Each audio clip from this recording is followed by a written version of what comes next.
What's up, guys? We back with another video. It's week 9. Man, we're getting in the middle of NFL season, and I feel like it just started and it's almost over. So we like halfway there. Um, I'm not gonna waste any of your time this week. We just gonna jump right into it. Houston and Jacksonville. That's first on the list for Sunday's games. They're both 1-6. Gardner Minshew is not playing. Hopefully, this will be the game that Houston gains their momentum. Um, I don't see why not when they're 1-6, but I'm gonna go Houston. The Giants are playing Washington. A lot of trades happening. A lot of players been released this week. Giants, I think, were one of those teams that made some moves. Not saying that's going to have an effect, but I do think us having the advantage of being at home will give us that little momentum. And I believe this week is the first week we can have fans. So I think that also will play in our favor. I think things will turn around for us this week, and Washington gets the win. Baltimore and Indy. Baltimore took a tough loss last week. There was a lot of inconsistent play with Lamar Jackson, a lot of mistakes that he doesn't usually make. And there was a lot of other things happening. I'm not really going to go into that and get political with it, but, a lot of things happened last week with that game against Pittsburgh. And, hey, it happens when you're in a rivalry game, so, hey. Um, Phillip Rivers got his offense moving last week, but I don't think it'll be enough this week. I think the young buck actually redeems himself, and they get the win this week. Detroit and Minnesota. Minnesota can definitely get the ball moving with Kirk Cousins when he's not under pressure. He can do what he needs to do, get those yards, throw the long ball.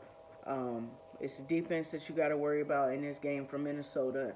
They did a little bit better last week. Hopefully they can do the same thing this week.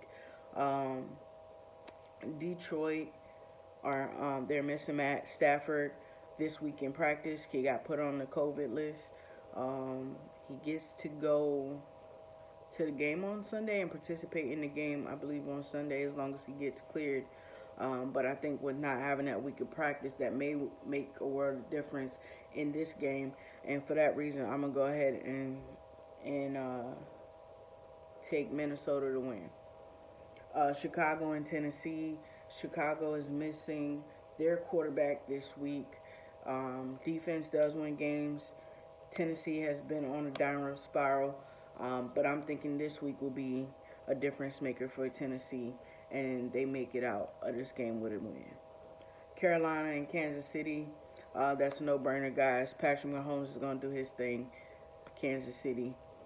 Seattle and Buffalo. This is going to be a good game, guys. It may be almost, well, I'm not going to say it's going to be the highlight of the week, but it's definitely going to be a good game in Buffalo and Seattle. And I think Russell Wilson takes home the win. I think he takes home the win. Denver and Atlanta.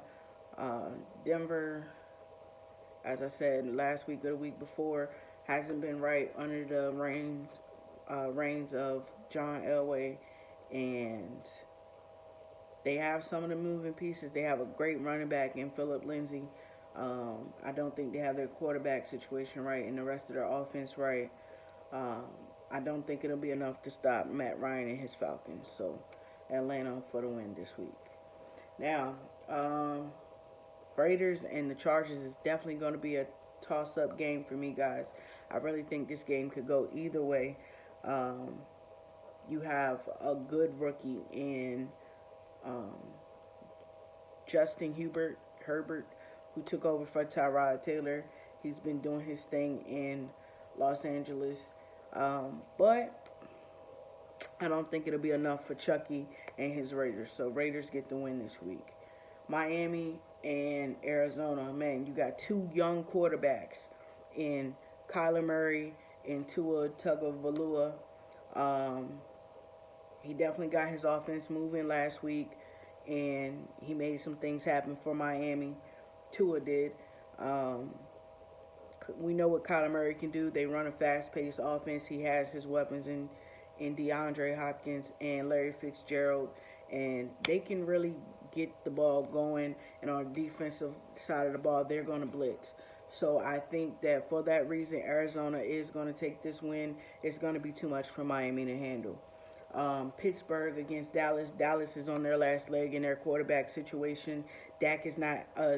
Zeke is not eating enough to make a difference with the quarterback situation. Wide receivers aren't producing enough. Defense is not holding up enough to win these games for Dallas. And it's a tough situation to be in. Redskins fans, we know how that goes because we dealt with that last year, year before last, when we 2018 when we lost Alex Smith and had to go find a quarterback pretty much. So we already know how this goes. I don't think their third string is even getting the start this week. They're starting someone else. So Mike McCarthy doesn't have faith in his third stringer, it looks like. Dallas doesn't win this game. Pittsburgh is going to be 8-0 after this week. Saints and Tampa Bay. We already know that this game happened already this season. And the Saints have been struggling a little bit, guys. And even though Tampa Bay has the addition of Antonio Brown, and Brady has a weapon, and because he has that rapport with Antonio Brown, and they make a good team. I think the same thing will be true this week and what it was when they played each other earlier in the season with the Saints win. So I'm going Saints this week. And then the Monday night game is going to be the Patriots versus the Jets. Not really much of a Monday night game, guys. I'm not going to lie to you. But hey, it is what it is. The Patriots are going to win this one. I'm not sure what the quarterback situation looks like with Cam Newton. He's been inconsistent over the last 3 weeks, and it's really showed since he was put on the COVID list. And he hasn't been able to bounce back, but I think that playing a 0-7 Jets team, they get the win, and their struggles are not going to be the same struggles they experienced over the last 3 weeks. And if the Jets do win, it'll be a surpriser to me, but a shocker to me. But I definitely think the Patriots will win in a 20-17 close game by a field goal. All right, guys. So that's my picks for the week 9, guys. Let me know what your picks are. Remember to make sure that you get this video to at least 5 likes, guys. Just 5. That's all I'm asking. Leave me a comment. Let's have a conversation, man. Matter of fact, I'm going to give you something to have a conversation about. Tell me who your top 3 would be for your offense. Your quarterback, your wide receiver, and your running back. Who would be your top 3 for ideal offense, guys? Leave that to me in the comments. Also, make sure that you hit that subscribe button and hit that notification bell so that you can be notified every time that I drop a lit video. You don't want to miss it. All right, y'all. Till next time. Be safe and remember, keep God first. All right?